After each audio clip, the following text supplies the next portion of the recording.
I'm Ron Capicelli. Thank you for joining me today on Getting Relationships Right on webtalkradio.net.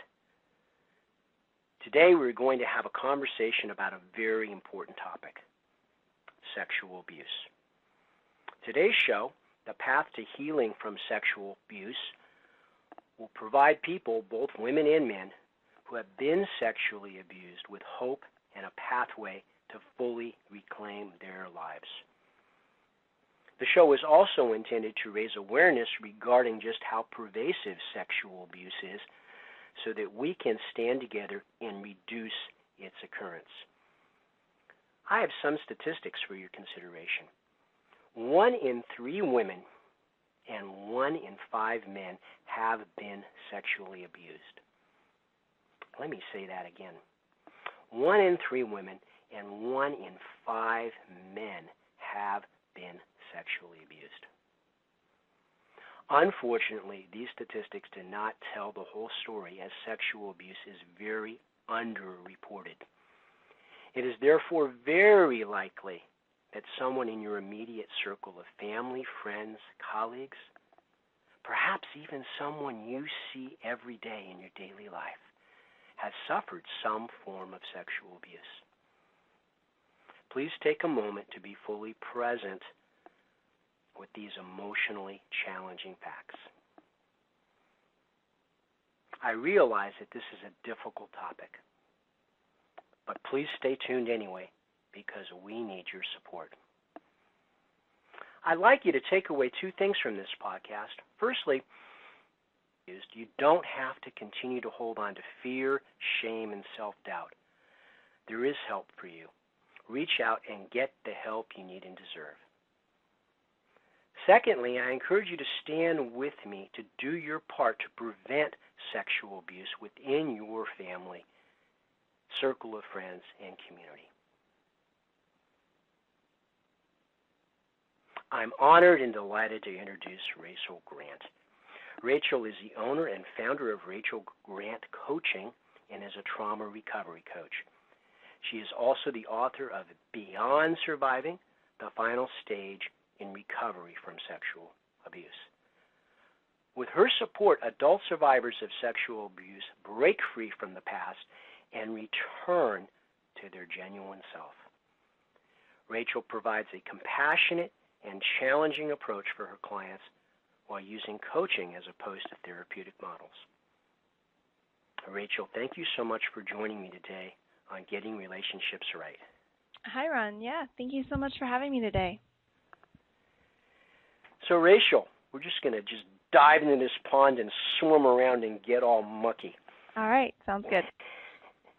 So tell me a little bit about your own personal experience with sexual abuse.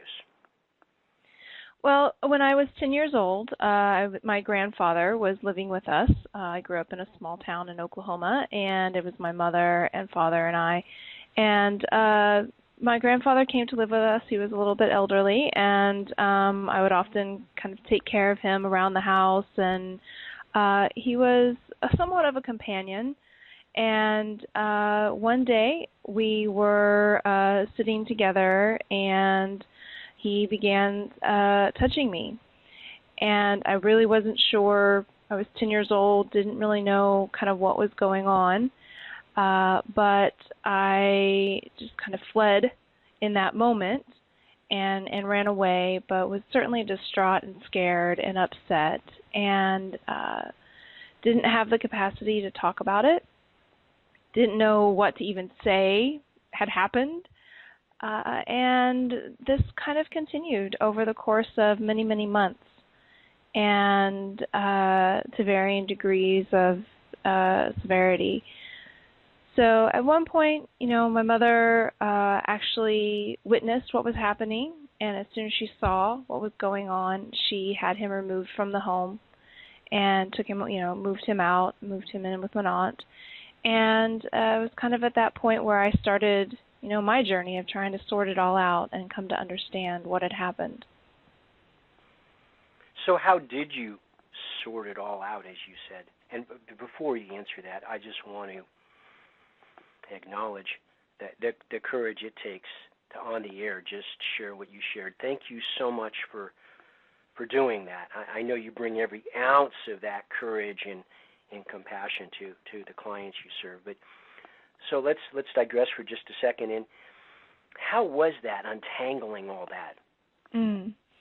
A long process. It was a long, painful process. And my teen years were very confusing. I spent a lot of time just feeling out of touch with myself and what other people, I remember there was kind of this moment where I felt like all of my friends continued on this one path and I separated off and was over in this very different journey. And so things that used to seem very simple and fun now had a very different tone to them. I remember getting upset with friends that they didn't take things seriously enough, or don't you understand that there are really bad things that happen in this world? And I grew up very fast in that moment.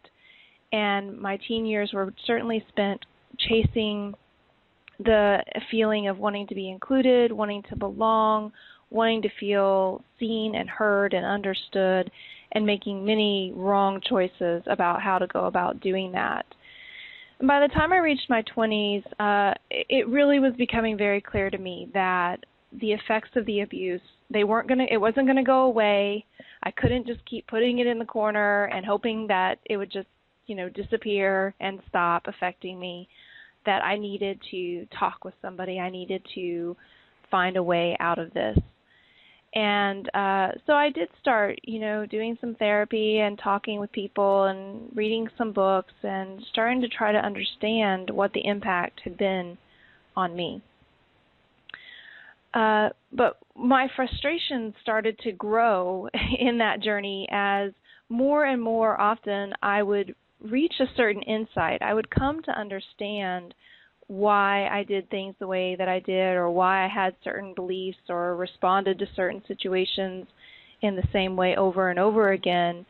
But each time I sought the support around, what do I do about that? How do I actually begin to step away from those thoughts, to step away from those behaviors?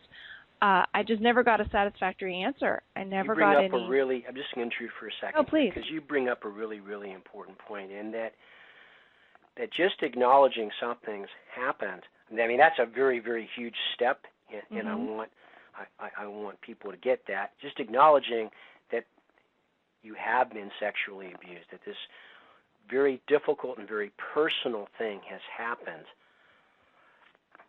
That's a huge step, and then the next step is to begin to untangle it, and it requires patience, which you demonstrated, persistence, that you're going to get it done. And it requires a pretty strong degree of continuous support for a period of time. Would you agree with that? Well, I think that what I discovered is there are these various stages of recovery that we go through. The way that I've come to think about it is, this survivor stage, we've made the transition of talking about, people being survivors of sexual abuse, survivors of abuse, as opposed to being victims. And that's a very important shift in language and in framing the problem and thinking about yourself, right, as somebody who is capable and able to make sense. But what I fear is that people get stuck at the survivor stage, and they spend way too long there. It's an important part of the journey, making sense of it all, coming to be able to acknowledge and accept that this is part of your story. So, Rachel, how can you tell if you're stuck in that stage? Right. What are some of the signs? Well, I think that one of the biggest signs is that you are staying in repetitive patterns of a survivor, that you understand, I have a hard time trusting people, but you aren't actually moving any closer to being able to trust. That you're constantly trying to manage, that your sense is that I keep going around the same mountain over and over and over again. I understand why I'm doing it, but I don't understand how to stop it. And if that's your experience, then you're very likely in that survivor place where you've gotten the insight and the understanding, but you haven't developed the skills and tools yet to step out of that into what I call the final stage, which is that beyond surviving stage. So I'm assuming that that has a lot to do with negative self-talk, perhaps even some negative body image stuff. Would you like to talk a little bit about how you deal with the cognitive part of things, what people tell themselves and their thoughts and feelings, and perhaps some examples of some things you told yourself in your thoughts and feelings that kept you stuck? Yeah, so for me, when I started recognizing this as a problem, as the I'm stuck and how do I get out of it, that's when I really set off to figure that out. I wanted to answer this question of, well, what do I do about it? And so I started studying things like neuroscience, cognitive behavioral therapy. I started looking at what really made a difference for me in my day-to-day life, and I did my degree and all of those things, and started pulling together all of these lessons learned. And really what I've discovered is that, you know, when we have an experience, the mind is automatically set up to determine why such and such experience has occurred to us. We want to explain the things that are happening around us and to us.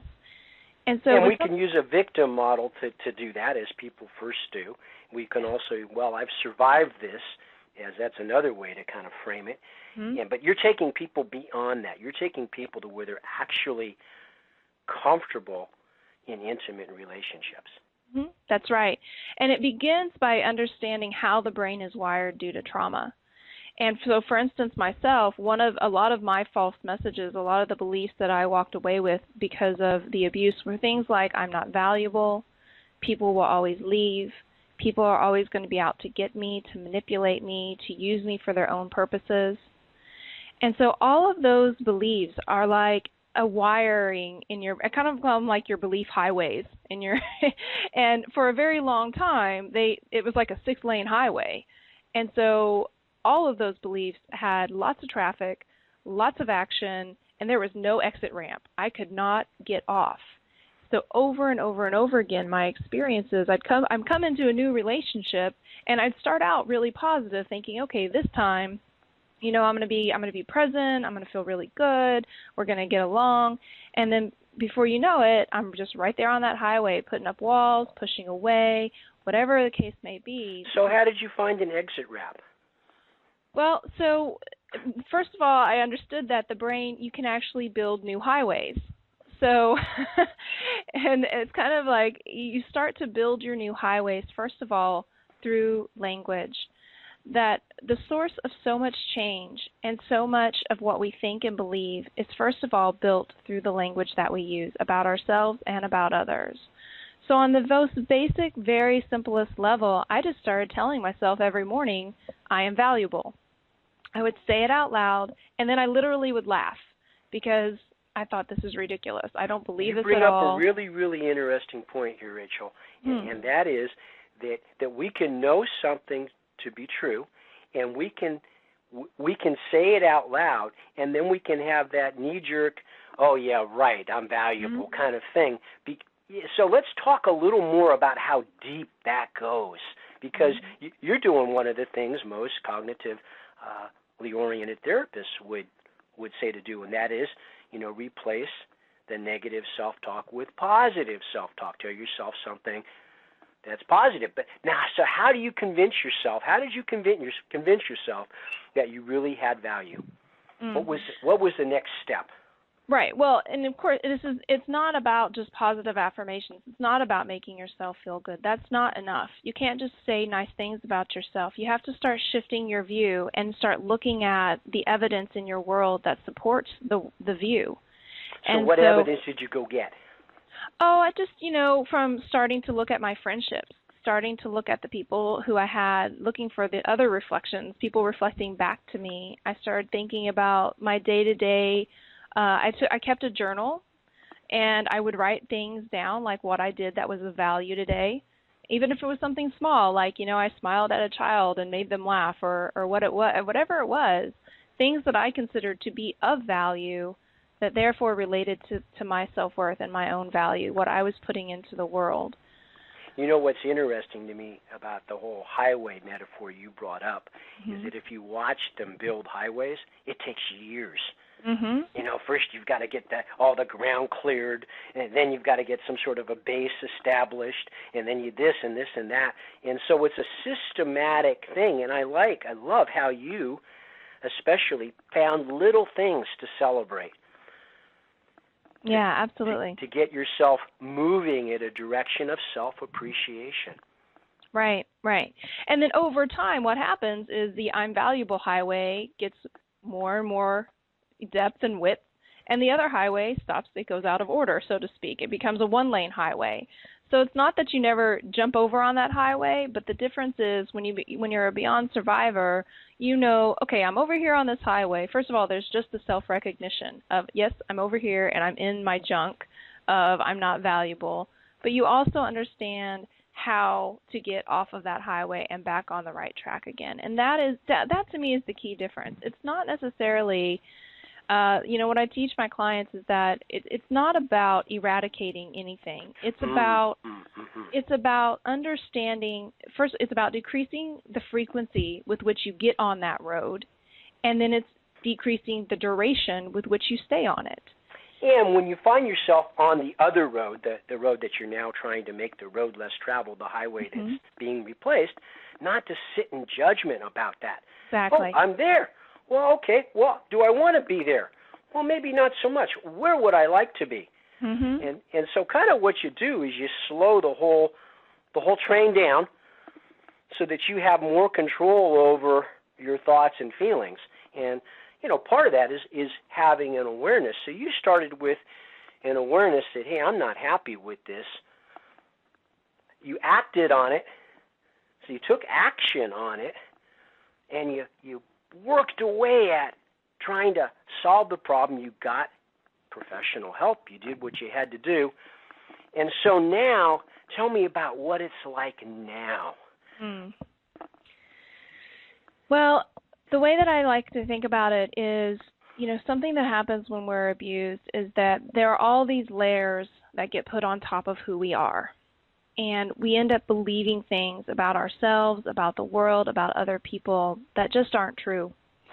And through the process of Beyond Surviving and healing and recovery and whatever path you choose to take to get you there, I really think of it as a pulling away of all those layers, pulling away the lies so that your genuine self gets to be expressed on a daily basis. And that, to me, is the biggest difference. The Rachel that was there and present before the abuse, she didn't disappear or die or anything like that. She's just now, and so now it's just been recovered. It's just been the fact that I can go through life now being joyful, being playful, being affectionate, all of those things that I always wanted to feel and did feel when I was younger. I just return to them, right? I don't have to relearn anything. I just have to get all of the stuff that got put on top of that out of the way. And once that happens, then you can be in that Beyond Surviving place. We're talking with Rachel Grant, Gifted Trauma Recovery Coach. I'm Ron Capicelli. The program is Getting Relationships Right on webtalkradio.net. Coming up a bit later, Rachel and I will talk more about Beyond Surviving and reclaiming your life. Rachel, a moment ago, you were sharing with me about your life now. Tell me what it's like to be comfortable in an intimate relationship now. Yeah, one of the biggest shifts for me certainly was the new possibility of having relationships in my life that were balanced and healthy and meaningful, and that weren't impacted by the beliefs that had occurred when I was younger. So really, I guess the best thing that I can say about it is just whatever vision I had at one point about what kind of relationships that I could possibly be in that felt like they were unattainable, that felt like there was just no way I was ever going to get to have that, I was too messed up, I was too, problematic or dysfunctional or whatever those things, all that's just out of the way. So now I just get to be open and available. And, it's not to say I don't have bad days in my relationship where things pop up and I have to use the very tools that I teach and that, that I've developed. I have to use them too sometimes still. You wouldn't be much of a coach if you didn't use your own didn't. tools. It's like a carpenter who never takes out a hammer. That's right. How good are they going to be with it when they need to use it? And yeah. I'm very, I want to acknowledge that's part of the work. Yes. Yeah, that to be present with where you're at and take out the right tool. And because you teach a variety of tools, people aren't always going for the hammer. There's lots of other things they can do besides hit on it. Go at it hard. Yeah, absolutely. So it really the difference to me is when I was in my 20s and up through, I would say, my mid-20s, everything just felt stirred up constantly. I always felt like there was something missing, there was something wrong, something I needed to fix, there was some problem. And now it just feels like, okay, there might be a problem today, but I know how to handle it, I know how to walk through it, and it's not this kind of constantly feeling unbalanced and scared and fearful. And so I would say that's the biggest difference for me now, having kind of gone through this work and developed these things. And certainly, I love watching that journey, with my clients, seeing them take those same steps and watching them get the same results.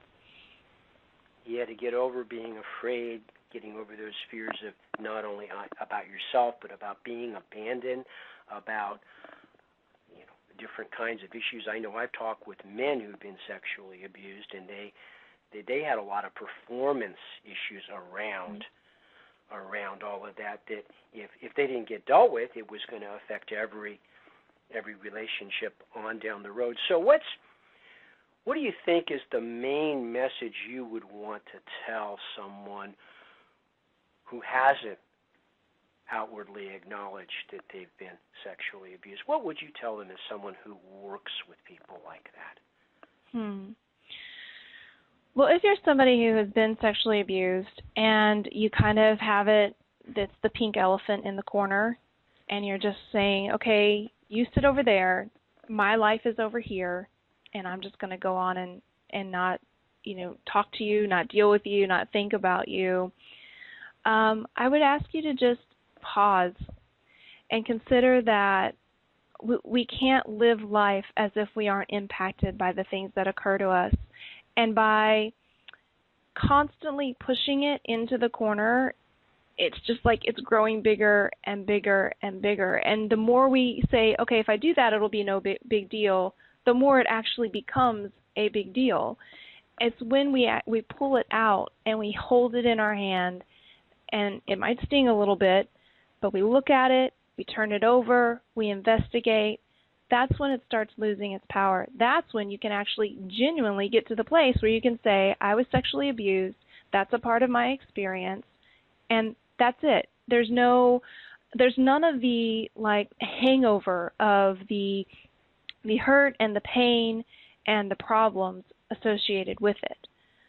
But as long as you're pushing it away, you just can't get there. So, if just even, a small little step you can take towards acknowledging that that's a part of your story is going to be a huge first step. And what do you think that first step for many people should be? I often think that journaling about it is a great way to start. It's very difficult to say out loud, I was sexually abused, I was raped, if you've never ever said it before, if you've never acknowledged it to anyone. So the place to start is acknowledging it to yourself. And a lot of, people can use music, they use poetry, they use journaling, you can use art. Whatever it is that just helps you be able to say it and acknowledge it to yourself first. That makes a lot of sense. When we can get in touch with something at some level, then we can get in touch with it at deeper and deeper levels. And the nice thing about journaling or art or music or some other creative outlet like that is it can be private but still have great meaning. So the first step is becoming more self-aware yourself. Mm-hmm. And what sorts of things should people look for as they begin to walk down that path? Are there any red flags that come up, for example? Well, so once you acknowledge that, you're kind of opening the can of worms. So be sure to have support around you.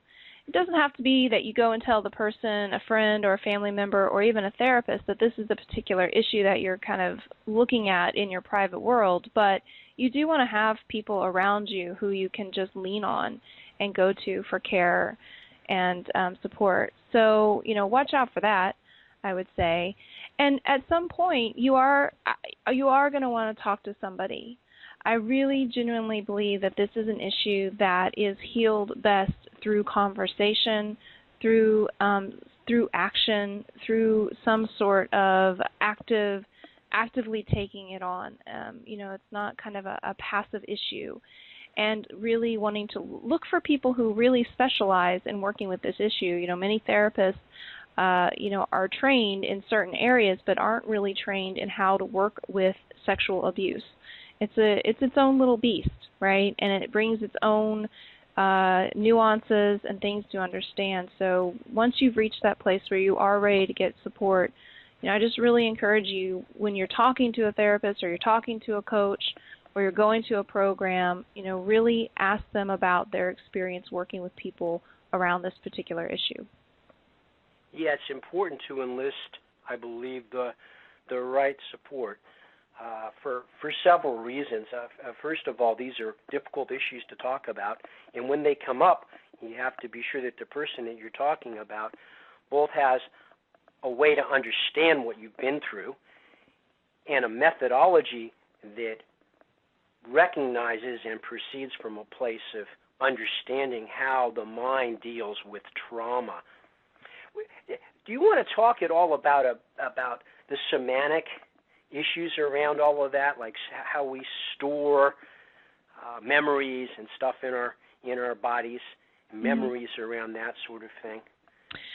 Yeah, I can a little bit. It's not an area that I delve too deeply in. Usually if I have clients who are having strong somatic experiences, I send them to a practitioner or somebody who does body work. But it's very true that the body can hold and store the trauma. And so parts of your body can either be hypersensitive or desensitized to touch. And a lot of the work that I do around sexuality and intimacy takes the path of separating the touching, the sexuality, the experiences that occurred when you were abused from what you're experiencing now as an adult. And, for me, the biggest shift around this particular issue really came when I hit upon and came to understand that the difference between the sexuality that occurred when I was being abused and the sexuality that is occurring as an adult woman is choice. That the other, when I was being abused, was sex out of obligation, and as an adult is sex out of choice. And for me, that was enough. Like, that did it for me. That just turned the whole script over, and I was able to experience sex and intimacy in a completely different way when I just made that distinction and that separation. Some of my clients, we've had to do a little bit deeper work and really get into, like, okay, sit with your partner, look at your partner, think about, okay, I'm with my partner here, this is who I'm with. Now let them, touch your leg, touch your thigh, really reconnecting and staying present, right, with what's actually you're experiencing in the moment. So you're bringing up an important thing, and that is that your partner needs to be aware of what you've been struggling with, what you are struggling with, and enlist their support so that they can take a supportive, understanding, compassionate, and sensitive role in helping you both have intimacy. Yeah. Yeah, I mean, sexual abuse, we often think of it as an individual's experience, but it is a family's problem. It is a partner's problem. It is a community, a society's problem. Because you go into your work, if 1 in 3 women, and as you so rightly pointed out, those are only reported cases, But if you go into your job and 1 in 3 women have been abused, they don't leave the sexual abuse at home and go to work. It's, right. They take it with them. And so you're being impacted by the fact that this is going on in our society. If you're in a partnership with a man or a woman who's been sexually abused, they don't get to just set that aside and, okay, honey, let's go out to the movies tonight. Like, no, it's with them. And so, this is an epidemic, in my opinion, is not just, that's an individual's problem and they have to deal with it and they have to get over it and all of that. No, I mean, we really have to think about the fact that there are so many people in our communities that are affected by this, and it has long-term consequences on education, on health, on being able to support themselves, being able to work. Yeah, I'm glad you're bringing up all the societal implications, and since you brought up the family as well, I'd like to ask you a couple questions about that, if I can. What can parents do to be more aware of what's going on with their kids? What are some ideas around that? Well, I think the biggest thing is to be talking to your children from a very young age. I was a nanny for 8 years, and with the children when they were about 3, we started talking about, if somebody touches you, if somebody does something to you that you don't like or it doesn't feel comfortable, even if they tell you not to tell me, even if I do something. Okay, like you bring up a real important point, and that is to be aware that this problem is very pervasive, and that there are a lot of unscrupulous, I hate to use these words, but a lot of unscrupulous predator-type people out there whose sexual desires are more important than your child's well-being. And so to have this something that kids can be comfortable to talk about that's a real important thing. It's like bullying at school. Every parent wants to know if their kid is being pushed around. And so if you're raised in a family where being pushed around is just not acceptable, you're not going to tell that to your parents. Right. So you're raising a really, really important point, and so parents should facilitate an openness of communication with their kids. What else? Yeah. Well, I mean, certainly you want to be aware of, who your children are spending time with. And the unfortunate statistics are that most abuse occurs within the family. So, it's a hard thing to consider and a hard thing to look at, but you have to really trust your intuition. You have to trust and pay attention to, it's very hard when you think, okay, there's something weird about what's going on between, this uncle and my child or whatever, to not want to push that away and say, it's just Uncle Joe or whatever. You have to follow through on those things, and you have to give your children a stage to voice what is happening to them and really teach them. I don't care. If you tell me and I don't believe you, go tell someone else. Keep telling someone until someone believes you. Because abuse is in the family so much, that's the hardest part, right? And that's why I said earlier on, what I teach children is even if I do something, when I'm talking to them, even if I do something, you go and tell someone. Because I want them to feel completely and totally empowered to speak up for themselves. Empowerment starts when you're young. And it can be fostered or it can be squashed. Well, Rachel, I need to proceed to some concluding thoughts. Stay on the line. Okay. It's been Thank really you, Ron. wonderful having you on the show. Deep breath, folks. If you have been sexually abused, know that it is not your fault and that you are not alone. You don't have to continue to live with your pain. I encourage you to dig deep and find the courage to reach out for support that you need and deserve. Everyone can become more aware of what's going on around them and take appropriate steps to prevent sexual abuse within their family, community of friends, and community at large. I also encourage you, if you're in an intimate relationship and uncomfortable with some aspect of the sexual part of that, to communicate that to your partner and provide a way for them to be open for that communication. So at the beginning of the show, I asked people to set a couple intentions. One was to, if you have suffered from sexual abuse, to come clean with yourself and get the help you need. The second is to stand together with Rachel and I and other people who support the eradication of sexual abuse. Step up your game. Pay attention to what goes on around you. Next week, be sure to join me on Getting Relationships Right on webtalkradio.net.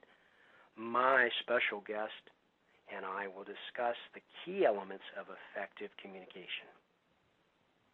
Live, connect, love, and prosper. See you next week. Thanks for coming to the show.